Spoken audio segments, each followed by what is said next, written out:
3 సంవత్సరాలుగా ఎడతెరిపి లేకుండా సాగుతున్నటువంటి రష్యా యుక్రెయిన్ యుద్ధంలో ఈరోజైతే రష్యా క్రిస్మస్ సందర్భంగా ఉక్రెయిన్పై విరుచుకుపడింది.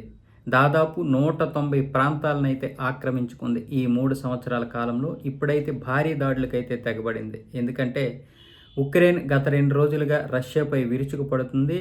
రష్యా మీద కూడా కొన్ని దాడులు చేసింది అమెరికా, బ్రిటన్, ఫ్రాన్స్ సహాయంతో. దాంతో 59 డ్రోన్లనైతే రష్యా అక్కడికక్కడే నేలమట్టం చేసింది, ఉక్రెయిన్కి చెందినటువంటి డ్రోన్లని. అంతేకాకుండా ఇప్పుడు దాడుల్ని తీవ్రతరం చేసింది. అనేక విధాలుగా దాడులు చేస్తూ ఇప్పుడు ఉక్రెయిన్ని ఉక్కిరిబిక్కిరి చేస్తుంది. క్రిస్మస్ సందర్భంగా మేమిచ్చే గిఫ్ట్ ఇదే అని కూడా రష్యా కొంచెం కోపంగానే మాట్లాడుతుంది. అంతేకాకుండా ఈ యుద్ధానికి ముగింపు పలకడానికైతే మేము సిద్ధంగానే ఉన్నాం, ఎవరితోటైనా సరే మాట్లాడడానికి మేము సిద్ధమే, కాకపోతే జెలెన్స్కీతో మాత్రం మాట్లాడే ప్రసక్తి లేదని వ్లాదిమిర్ పుతిన్ అయితే ఖరాఖండిగా చెప్పేశాడు.